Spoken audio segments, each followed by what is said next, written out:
अब रुख करते हैं इस वक्त की बड़ी खबर का। अयोध्या में नाबालिग के साथ दरिंदगी करने वाले सपा नेता पर योगी सरकार का हंटर चल रहा है। सीएम योगी के आदेश के बाद पुलिस और प्रशासन ने गैंगरेप के आरोपी सपा नेता मोईद खान के खिलाफ सीएम योगी आदित्यनाथ की सरकार ने मोर्चा खोल दिया है। कल योगी सरकार ने भदरसा में मोईद की अवैध संपत्ति को बुलडोजर से जमींदोज कर दिया था और अब उसकी दूसरी संपत्तियों की बारी है। योगी सरकार मोईद खान की अन्य चल और अचल संपत्ति पर भी एक्शन करने की तैयारी कर रही है। सीएम योगी ने क्लियर कर दिया है कि पीड़ित बच्ची को इंसाफ दिलाने में किसी भी तरह की कसर नहीं छोड़ी जाएगी।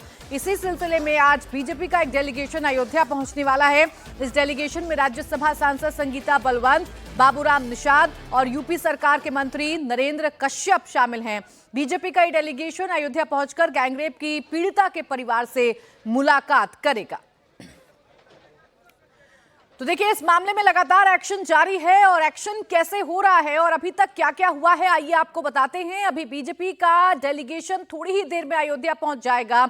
अयोध्या पहुंचने के बाद सबसे पहले जो डेलीगेशन है वो सर्किट हाउस जाएगा और फिर पीड़ित परिवार से मुलाकात करेगा। बीजेपी के इस डेलीगेशन में कौन कौन शामिल है, तो संगीता बलवंत यूपी से बीजेपी की राज्यसभा सांसद हैं, ये इस डेलीगेशन में शामिल हैं। बाबूराम निषाद यूपी से बीजेपी के राज्यसभा सांसद और इसके अलावा नरेंद्र कश्यप जो कि यूपी सरकार में मंत्री हैं, ओबीसी मोर्चा के प्रदेश अध्यक्ष हैं, वो जाकर मुलाकात करेंगे पीड़ित परिवार से और जानने की कोशिश करेंगे कि पीड़ित परिवार पर क्या बीती और अभी पीड़ित परिवार को इंसाफ मिल रहा है या नहीं।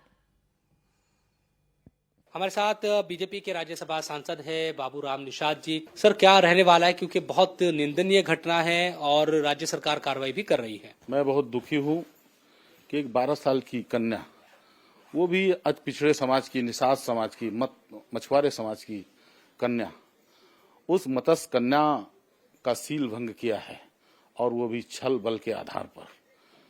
निश्चित रूप से जिन्होंने ये कृत्य किया है, सरकार के स्तर पर लगातार नियमानुसार कार्रवाई चल रही है, बुलडोजर भी चल रहा है।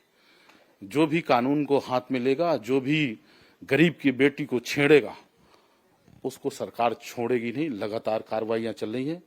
मैं भी आदरणीय हमारे राष्ट्रीय अध्यक्ष के लक्ष्मण जी, पिछड़ा वर्ग मोर्चा के राष्ट्रीय अध्यक्ष, उनके आदेश पर मैं और मेरे साथ में नरेंद्र कश्यप, उत्तर प्रदेश सरकार के स्वतंत्र प्रभार के मंत्री, साथ में जा रहे हैं। वहां पूरी रिपोर्ट समझेंगे, क्या हालात हैं, क्या स्थिति है। ये अखिलेश यादव जी के कुछ इस तरीके के अत्याचारी, दुराचारी कि फिर कुछ साहस पैदा हुआ है। अब अयोध्या गैंगरेप केस में एक और एक्शन हुआ है। इस केस में अब भदरसा पुलिस चौकी पर तैनात सिपाही रोहित यादव को भी सस्पेंड कर दिया गया है। जांच के बाद रोहित यादव का सस्पेंशन हुआ है। इस मामले में एसएचओ और पुलिस चौकी इंचार्ज को पहले ही सस्पेंड किया जा चुका है और अब एक और तीसरे पुलिसकर्मी पर यह गाज गिरी है।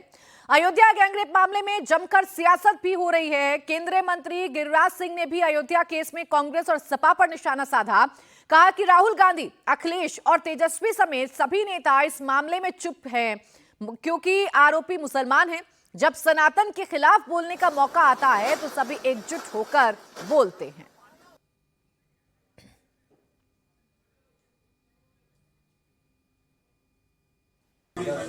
जो घटना घटी है अयोध्या के अंदर नाबालिग बेटी के साथ, वो जिह्वा पर बोलना भी पाप जैसा लगता है। लेकिन आज जुबान बंद है राहुल गांधी का, क्योंकि वो मुस्लिम है।